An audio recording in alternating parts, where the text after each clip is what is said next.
ilaha illa anta subhanaka inni kuntu minadh. Itulah kemenangan kita. Jadi kalau tadi kata Pak Agus, perempuan sering dipinggirkan, perempuan sering dimarginalkan, perempuan sering dianggap tidak mampu. Hari ini saya membuktikan perempuan mampu. Dengan ada semua berjibaku ini menandakan siap bertarung orang yang hampir terzalimi di Butuh Hayat ini, tapi orangnya kuat, orangnya gagah, orangnya tangguh. Makanya saya siap berdampingi Butuh Hayat untuk memimpin Kota Tasikmalaya. Kehadiran saya sebagai calon wali kota Tasikmalaya merupakan hadiah bagi perempuan-perempuan hebat di Kota Tasikmalaya. Kita bersatu, kita menangkan, dan kita pertunjukkan bahwa perempuan bisa. Saya memanggil semua perempuan-perempuan di Kota Tasikmalaya, mari kita bergandengan tangan, kita perempuan support perempuan tentunya. Terima kasih.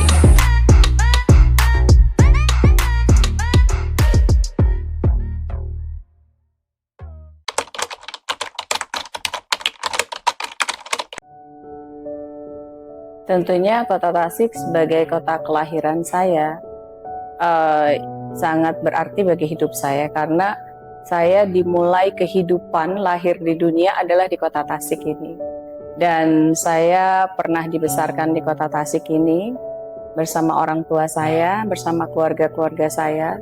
Jadi yang saya ingat Kota Tasik ini sebagai kota yang sangat bersahabat masyarakatnya, dan selalu bergotong royong, ramah tamah gitu.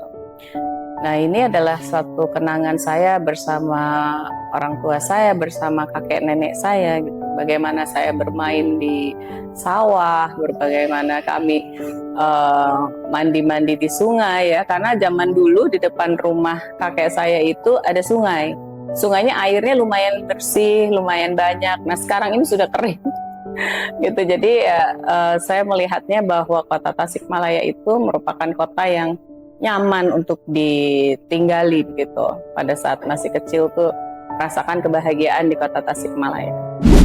Saya asli kelahiran Tasikmalaya tahun 69. Waktu itu masih menyatu, tidak ada kota dan kabupaten.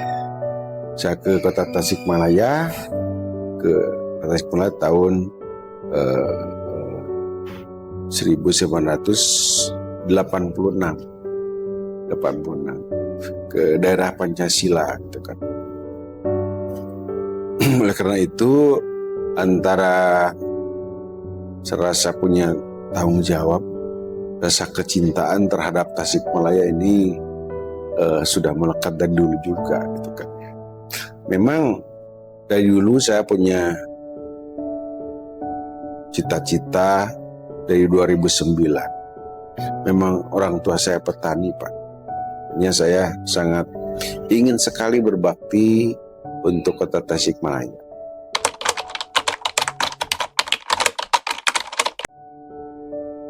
Seperti kita ketahui, Kota Tasik ini adalah daerah kota ketiga termiskin di Jawa Barat. Jadi kami melihatnya Kota Tasik ini seharusnya bisa jauh lebih baik dari sekarang ini, baik dari infrastruktur, baik dari sumber daya manusianya, karena kan kita juga mempunyai sumber daya alam yang lumayan gitu ya. Sumber daya manusianya juga cukup berpotensi untuk bisa membuat Kota Tasikmalaya ini lebih baik dari sekarang. Tetapi masalahnya sekarang juga kita lihat bahwa kebanyakan lulusan Kota Tasik juga hanya lulusan SMP. Jadi memang jauh lebih baik dari Kabupaten Tasik, tetapi untuk Kota Tasik seharusnya di sini sudah mencapai lulusannya itu minimum SMA begitu. Dan yang keduanya juga dilihat dari sisi kesehatan, memang masih banyak yang harus ditingkatkan ya, baik itu dari sarana prasarana pelayanan kesehatan maupun kalau kita melihat banyak bayi stunting dan lain-lain. Nah, ini merupakan salah satu PR juga buat ke depan. Dan yang paling memilukan juga banyak pengangguran di Kota Tasik ini. Pengangguran di Kota Tasik ini yang terbanyak adalah dari stratanya itu sekolahnya sarjana. Jadi di Kota Tasik ini banyak universitas, gitu, tetapi Kota Tasik sendiri tidak bisa menyerap pekerja dari lulusan sarjana ini S1 ini. Sehingga memang perlu dipikirkan bagaimana kita bisa membuka peluang pekerjaan yang lebih luas lagi, tetapi bisa menyerap para lulusan dari universitas ini. Itu PR pertama. Kota Tasik ini ada yang disebut kota, benar kota. Ada yang sebut kota tapi kampung, Pak. Karena belum bersentuhan gitu kan. Baik dari infrastrukturnya, baik dari segi pendidikannya, itu sangat berbeda sekali. Dan juga di bidang kesehatannya, Pak. Gitu kan. Walaupun setiap kecamatan sekarang ada puskesmas, udah BLUD semuanya, ada kemarin tinggal satu lagi, tapi alhamdulillah udah BLUD. Ini. Tapi dalam bentuk untuk menggenjot perekonomian itu tidak sebanding yang dikatakan 3 kecamatan yang ada benar-benar di kota, Pak. Itu yang berbeda. Berarti ya fondasi-fondasi atau infrastruktur, baik untuk infrastruktur meningkatkan ekonomi, baik untuk infrastruktur untuk meningkatkan ada tenaga kerja di sana, ada pekerjaan di sana, itu harus juga diperbaiki. Dan yang kedua juga kalau kita lihat banyak potensi dari UMKM-nya. UMKM di Kota Tasik itu sebetulnya sudah mendunia ya, tetapi memang kebanyakan tidak pernah di-announce atau diberitakan bahwa itu adalah kerajinan Tasikmalaya gitu ya. Seperti bordir-bordir ini kan sudah sampai di mancanegara sebetulnya kan. Nah, lalu kalau kita lihat kelom gelis itu juga merupakan ciri khas dari pengrajin Kota Tasikmalaya yang luar biasa bisa dipertahankan dari zaman dulu sampai sekarang. Tetapi ya seperti itu aja. Tapi kalau kita lihat kelom gelis ini kan dipakai orang-orang Jepang di sana. Jadi kalau kita tanya kepada pengrajin kelom gelis ini, mereka juga mengekspor ke Jepang begitu. Dan ternyata baru kita tahu, oh ternyata kelom-kelom yang dipakai orang Jepang itu dari Kota Tasikmalaya juga gitu. Dan yang kedua juga ada payung gelis gitu, payung itu dari Tasik juga dipakai untuk oleh orang Jepang kan begitu. Nah jadi bordir sudah ke Eropa kemana, jadi kita ingin melihatnya bahwa UMKM ini perlu didorong juga. Untuk UMKM yang awal dulu Pak ya, itu memang ada peraturan di pemerintah daerah. Setiap minimarket yang ada di Kota Tasikmalaya yang berjumlah 200 lebih Pak itu harus ada 30% produk-produk Kota Tasikmalaya. Tapi tidak berjalan dengan bagus. Jadi saya punya pemikiran warga Kota Tasikmalaya merasa memiliki ke minimarket tersebut. Jadi kalau udah rasa memiliki berarti yang punya minimarket juga harus diajaklah UKM, produk UKM di Kota Tasikmalaya masuk ke dalam minimarket tersebut. Bila perlu Pak, perdanya ditingkatkan. 35% lah produk Kota Tasikmalaya yang disimpannya di depan juga gitu kan. Banyak produk Kota Tasikmalaya, baik makanan maupun misalnya kerajinan tangan yang ada di Kota Tasikmalaya. Ini akan menambah pendapatan masyarakat Kota Tasikmalaya, akan mengurangi pengangguran Kota Tasikmalaya, akan mengurangi kemiskinan di Kota Tasikmalaya. Dan kalau kita lihat infrastruktur dari transportasi gitu ya, banyak yang memang harus dibenahi. Jadi dan belum lagi urusan-urusan lainnya seperti urusan sampah dan lain-lain. Ini merupakan selalu kalau saya menerima masukan dari masyarakat, salah satu yang sering dikeluhkan oleh mereka adalah sampah. Nah, ini juga perlu kita meningkatkan bagaimana kita bisa membuat sampah ini tidak jadi masalah di Kota Tasik. Sehingga kita memerlukan pengelolaan sampah terpadu, baik itu keduanya kita juga harus bisa mengedukasi masyarakat bagaimana memilah sampah, sehingga tidak terlalu banyak sampah yang dihasilkan dari rumah tangganya. Yang X Kotip itu ada 3, Cideng, Cipedes, dan juga Tawang.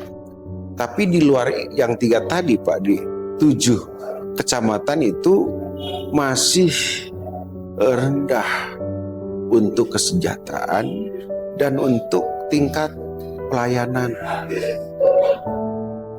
Ada daerah Taman Sari yang belum punya listrik, masih nyolok, kan itu satu PR. Padahal seharusnya ini dinikmati pembangunan Kota Tasik oleh masyarakat Kota Tasikmalaya tersebut. Ya, banyak lagi sebetulnya PR-nya, tetapi kan kita juga harus realistis bahwa APBD Kota Tasik pun kan nggak besar gitu ya. Sehingga kalau untuk membangun mau ini mau itu semuanya mungkin itu juga harus bertahap. Nah, sementara kita melihat bahwa setiap masa jabatan itu kan hanya 5 tahun. Jadi kita juga harus realistis dengan anggaran yang memang ada sekarang di Kota Tasik dengan masa jabatan yang 5 tahun ini. Jadi kita harus mempunyai prioritas-prioritas utama apa saja yang memang harus kita dahulukan.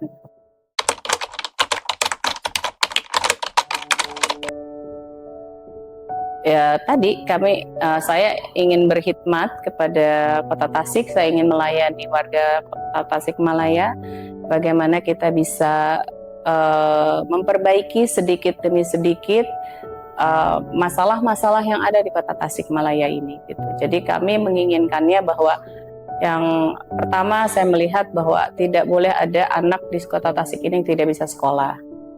Dan target saya adalah sampai dengan SMA itu anak-anak sekarang harus sekolah sampai dengan SMA di Kota Tasik.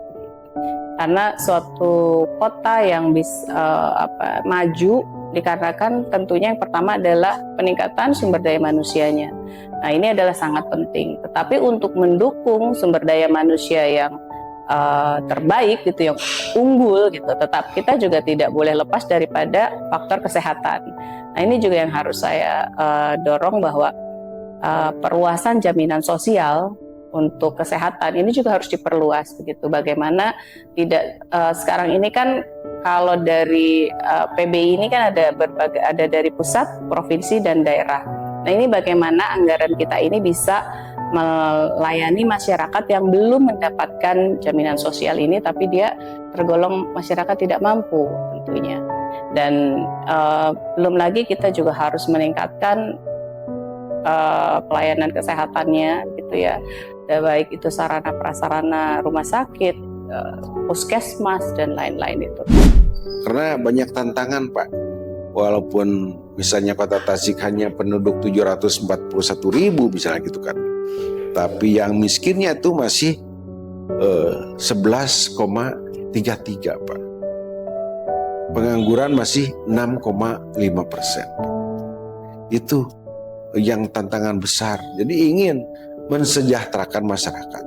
UKM-nya ingin ditingkatkan, ingin dibantu, baik dari segi modal, baik dari segi pemasaran. Gitu kan. Jadi pemerintah hadir di sana untuk mengembangkan UKM-UKM yang ada di Kota Tasikmalaya yang hampir 9.000 Pak. Yang hampir 9.000. Belum koperasi-koperasinya gitu kan. Ini adalah modal awal untuk membangkitkan ekonomi, untuk mengurangi pengangguran, untuk mengurangi juga kemiskinan. Karena misalnya UKM ada 9.000, kalau tumbuh gitu, menyerap tenaga kerja hanya 2 saja, udah 18.000. Itu Pak. Dan juga lebih jauhnya kita harus bisa membawa investor di Kota Tasikmalaya. Ada pekerjaan di Kota Tasikmalaya gitu kan. Untuk apa? Untuk ya kaum yang buruh harian lepas. Karena dari 6,5% yang menganggur di Kota Tasikmalaya itu 65% ada buruh harian lepas. Otomatis harus ada pekerjaan-pekerjaan kasar, harus ada pabrik juga di Kota Tasikmalaya agar buruh-buruh tersebut bisa bekerja dengan baik dan memperbaiki ekonominya. Kalau SDM-nya sudah unggul, kesehatannya baik, tentunya kan nanti kita bisa melihat bahwa peluang orang bisa membuka lapangan pekerjaan gitu. Nah, ini untuk bisa menekan pengangguran tentunya. Nah, sekarang ini yang tercepat begitu yang bisa menekan pengangguran ini tentunya para UMKM. Nah, UMKM ini harus didorong. Masalah UMKM ini selalu pertama adalah permodalan. Tentunya kita harus bisa mendekatkan mereka kepada permodalan yang pertama. Yang kedua, mereka itu perlu diberikan pelatihan-pelatihan sehingga UMKM dari Kota Tasik ini menjadi UMKM yang naik kelas gitu ya, yang lebih unggul lah gitu daripada yang sekarang. Lalu yang ketiga adalah pemasarannya, karena yang dikeluhkan oleh UMKM itu situ pemasaran. Jadi mereka bisa memproduksi tapi tidak ada yang membeli. Jadi saya bilang itu memang perlu kebijakan, karena kebijakan ini bisa membantu permasalahan-permasalahan yang ada dan bisa menyelesaikan permasalahan-permasalahan yang ada. Jadi kalau kita melihat bahwa perlunya ada aturan di Kota Tasik ini bahwa setiap minimarket, supermarket maupun mall atau pusat perbelanjaan, mereka harus mau menerima produk-produk UMKM. Setidaknya 30% dari produk yang ada dijual di Kota Tasik ini harus produk UMKM yang menerima. Itu mungkin bisa membantu sedikitnya terhadap pemasaran daripada para UMKM ini. Lapangan pekerjaan itu memang yang pertama itu memang dari UKM. Dari UKM. Yang kedua, investor. Jadi membawa perusahaan-perusahaan ke Kota Tasikmalaya, juga intervensi pemerintah. Karena Kota Tasik hanya 18% intervensi APBD-nya, otomatis seorang wali kota dan wakil itu harus membawa program dari pusat untuk Kota Tasikmalaya.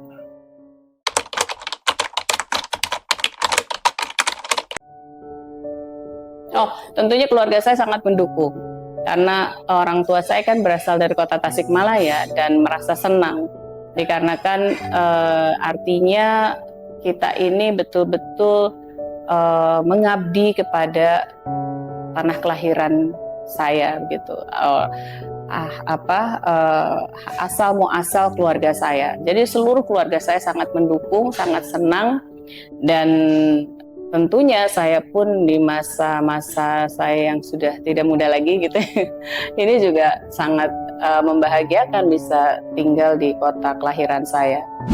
Alhamdulillah, kalau keluarga, anak, terus adik gitu kan, semua saudara-saudara sangat mendukung sekali. Tapi menitipkanlah gitu kan, kita bekerja dengan ikhlas. Kita bekerja bukan untuk memperkaya diri sendiri, untuk memperkaya keluarga, tapi pure untuk memajukan Kota Tasikmalaya. Itu adalah pesan-pesan dari keluarga. Buat apa kita banyak harta Pak, tapi tidak barokah, tidak barokah. Tapi kita sudah memajukan Kota Tasikmalaya, itu menjadi kebanggaan keluarga, kebanggaan tersendiri, dan juga kebanggaan warga Kota Tasikmalaya.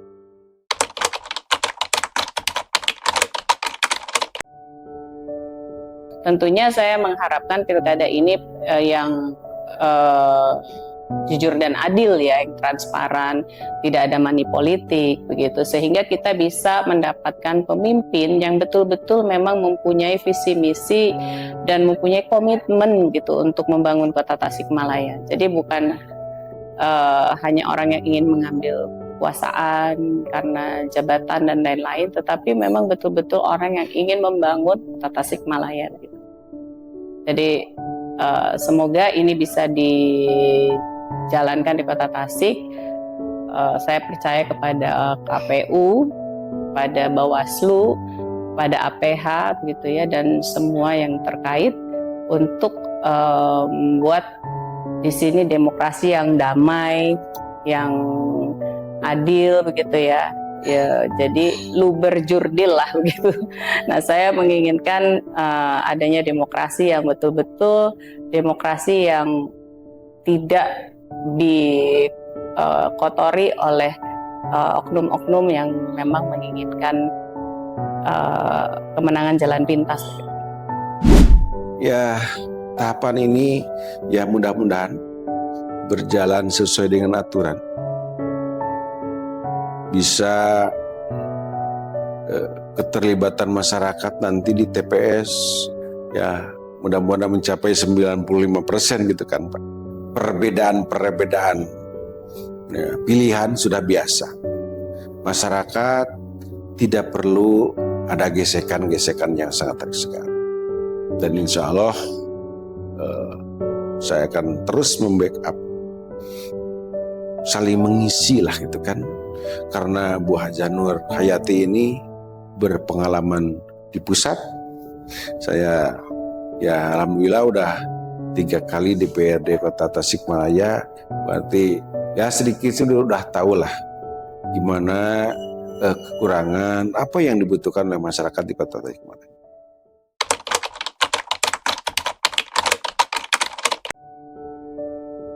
Ibu Hajah Nur Hayati merupakan kader militan P3. Artinya beliau ini yang sudah memakan asam garamnya dari P3. Beliau 3 periode menyumbang suara terbesar di Kota Tasikmalaya. Sehingga ini dijadikan sebagai modal dasar bagi P3. Kenapa P3 menunjuk beliau untuk dimajukan menjadi calon wali kota Tasikmalaya dari P3. Yang kedua, kenapa misalnya P3 memilih berkoalisi dengan PDIP? Karena koalisi P3 dengan PDIP ini adalah koalisi yang punya sejarah, punya historis yang luar biasa. Apalagi calon yang diusung oleh PDIP ini adalah kader yang sangat berpengalaman di PDI Perjuangan. Artinya 2 sosok calon ini dia punya pengalaman di 2 medan. Medan pertama dia sebagai kader, medan kedua beliau ini sebagai lama duduk di pemerintahan. Pak Muslim itu hampir 4 periode dia di DPRD Kota Tasikmalaya dan pernah 2 periode menjadi pimpinan DPRD. Ibu Hajah Nur Hayati adalah tokoh nasional dari P3 karena beliau anggota DPR ya. Artinya saya melihat pasangan ini adalah pasangan yang sangat ideal yang mampu membawa Kota Tasikmalaya ke arah yang dicita-citakan yang lebih baik. Ibu Hajah Nur Hayati bagi kami khususnya melihat dalam 2 hal, dalam 2 sisi. Yang pertama, muncul pilihan alternatif publik hari ini yang dalam kurun waktu beberapa periode Kota Tasik dalam pilkada itu selalu tawaran-tawaran kepemimpinan relatif semuanya adalah laki-laki. Tetapi hari ini ada sosok figur perempuan yang punya nawaitu untuk bagaimana Tasikmalaya memiliki track record atas nama kepemimpinan politik perempuan yang berbasis Islami, Terlebih beliau berlatar belakang Partai Persatuan Pembangunan yang memiliki nilai-nilai keislaman. Tentu ini menjadi kegembiraan, kesukacitaan, dan saya melihat respon publik itu cukup luar biasa dengan kehadiran Ibu Haji Nur Hayati. Nah, pada saat yang sama berdampingan dengan Pak Muslim yang juga adalah kader Nahdlatul Ulama. Beliau adalah ketua lembaga perekonomian NU yang kita lihat sudah berkontribusi terhadap jejaring warga Nahdliyin.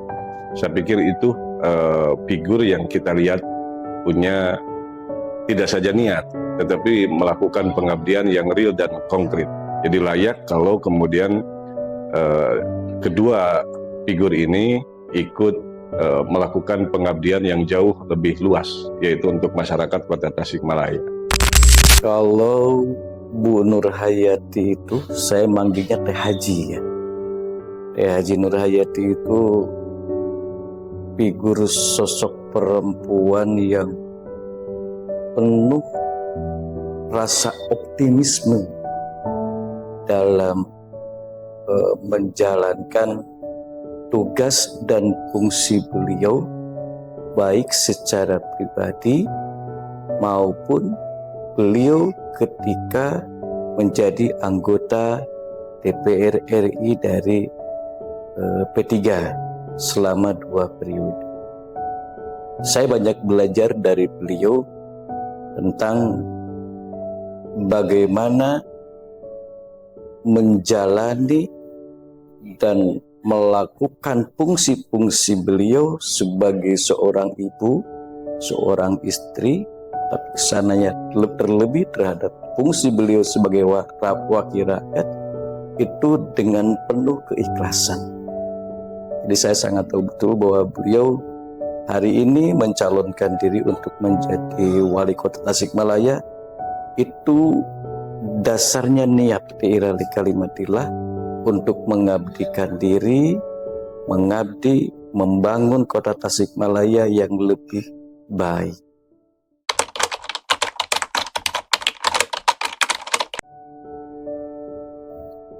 Di Islam itu perintah pimpinan itu pertama harus mampu membuat orang tidak lapar.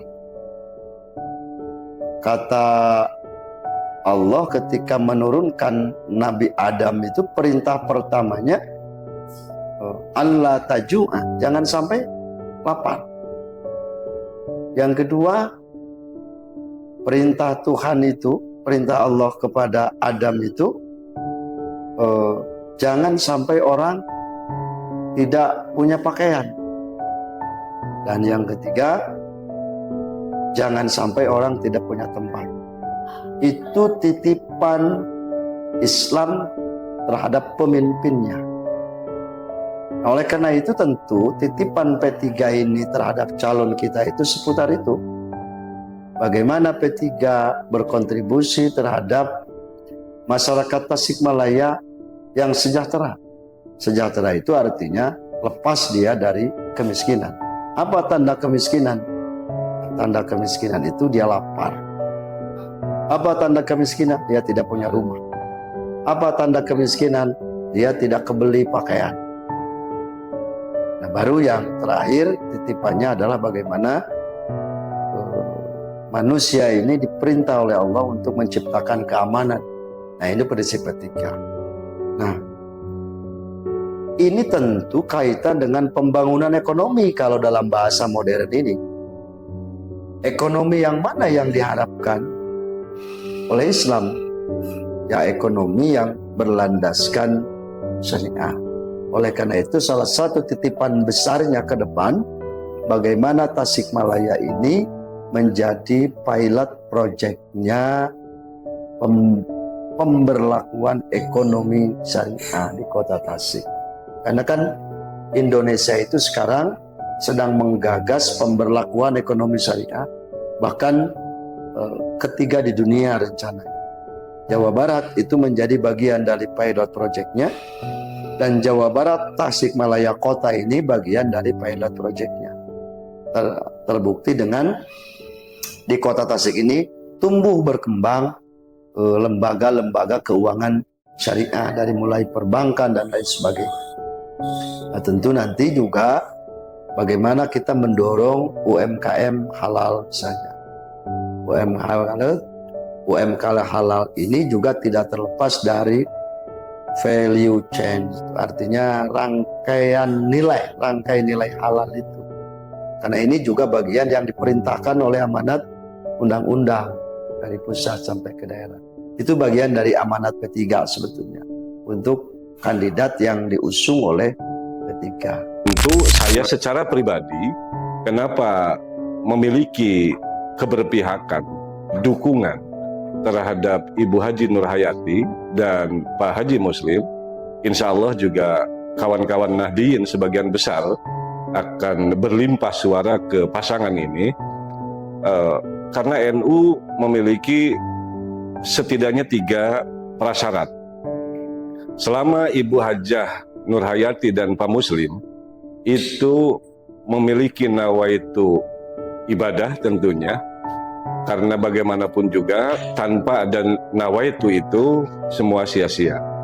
Yang kedua adalah membangun ukhuwah, karena Kota Tasik juga sama dengan daerah-daerah yang lain, warga masyarakatnya majemuk dengan berbagai tingkat kultur, cara berpikir yang beda-beda. Maka seperti lazim yang sering menjadi poin besar dari Nahdlatul Ulama, kepemimpinan ini harus menjadi rahmatan lil alamin, yang merangkul semua pihak, membahagiakan semua pihak, mensejahterakan semua pihak. Pada saat jadi tidak hanya yang mendukung, yang tidak mendukung pun harus dirangkul. Dan saya pikir Ibu Hajah Nur Hayati dan Pak Haji Muslim punya kemampuan untuk melampaui kepentingan-kepentingan itu. Dan yang ketiga adalah NU melihat Tasikmalaya adalah kota santri, maka tradisi keluhuran budi pekerti, peningkatan sumber daya santri, kemudian peningkatan infra dan suprastruktur jagat keulamaan termasuk pesantren harus menjadi prioritas. Inilah titipan saya sebagai warga Nahdlatul Ulama, bukan saja berharap, tapi insya Allah akan melakukan support system untuk keberhasilan dan kesuksesan Ibu Hajah Nur Hayati dan Pak Haji Muslim. Pertama, tentu kita ingin Bu Nur Hayati, Teh Haji Nur Hayati dan Pak Muslim ini ke depan menjadi pemimpin yang lebih dekat dengan rakyatnya. Karena saya sangat yakin dengan naluri beliau sebagai seorang ibu, naluri beliau sebagai seorang orang tua, itu akan lebih memahami kondisi masyarakat Kota Tasikmalaya hari ini. Baik di bidang kesehatan, di bidang pendidikan maupun di bidang yang lainnya. Saya sangat percaya dengan pengalaman dan track record Bu Haji Nur Hayati ke depan, ketika beliau dipercaya oleh masyarakat Kota Tasikmalaya untuk menjadi wali kota dengan jejaring yang selama ini sudah dibuat, beliau akan mampu memimpin Kota Tasikmalaya, menjadikan lebih maju, lebih hebat, dan bisa lebih mensejahterakan masyarakatnya. Tentu dengan nilai keikhlasan tadi, kepemimpinannya akan bersih dari hal-hal yang tidak kita inginkan sebelum-sebelumnya.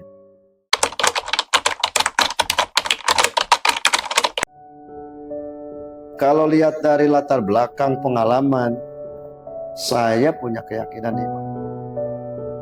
Dan saya mengamanatkan ke calon yang kita usung itu, selama 5 tahun Kota Tasik itu harus kemiskinannya di angka 8%. Dan itu logis sebetulnya. Dengan penduduk 700 sekian, sekarang kita punya 46.000 kemiskinan ekstrim, Nah, kalau kita turunkan besok dengan kartu misalnya, kalau contoh visi besarnya adalah sejahtera bersama Hajah Nur Hayati, ada di situ ada kartu sehat, di situ ada kartu pendidikan, di situ juga ada kartu pangan, kartu ekonomi, bantuan langsung lah istilahnya. Saya kira sangat logis dimungkinkan. Saya melihat dua sosok figur ini memiliki tingkat kepercayaan diri yang tinggi. Yang kedua optimisme, dan yang ketiga adalah keikhlasan. Kalau sudah bertemu tiga kutub utama, kepercayaan diri, optimis, dan keikhlasan, aku yakin Ibu Hajah Nur Hayati dan Pak Haji Muslim sanggup menjadi the winner dalam kontestasi politik Kota Tasik 2024 ini. Tentu kami ketika mencalonkan ini sudah sangat yakin. Karena kami juga tidak mencalonkan dengan yang asal-asalannya. Baik DPW, DPC, DPW, dan DPP sudah melakukan analisa tentang pertama peluang kemenangan. Yang kedua juga peluang kemampuan dari figur-figur ini untuk ke depan menjadi garda terdepan dari fungsi visi dari partai kami, Partai P3 dan Partai PDI, untuk lebih mengabdikan diri di Kota Tasikmalaya. Saya sangat yakin dengan background Bu Haji Nur Hayati selama 2 periode, hari ini yang ketiga periode di DPR RI, tentu beliau memiliki jaringan yang sangat luas. Pak Haji Muslim dengan beberapa kali menjadi anggota Dewan terpilih, bahkan hari ini menjadi wakil ketua DPRD Kota Tasikmalaya, dia sudah sangat memahami dan memahami tentang kondisi Kota Tasikmalaya. Dua perpaduan ini, tokoh yang sudah berpengalaman dalam sisi politik ini, ketika disatukan, jaringan yang kuat, mental yang kuat, niat yang ikhlas, yang akan mewujudkan sebuah tipikal kepemimpinan yang jujur dan bisa membawa Kota Tasikmalaya lebih baik ke depan.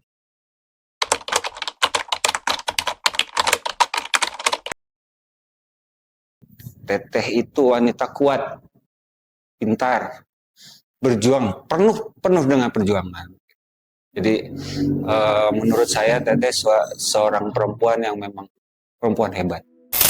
Pesan dari saya untuk Teteh, selain saya seorang adik, pesan saya untuk Teteh menyampaikan untuk masyarakat Kota Tasik juga, jikalau Teteh menjadi wali Kota Tasik, semoga Teteh amanah membawa Kota Tasik makmur, sejahtera untuk semua warga Kota Tasikmalaya.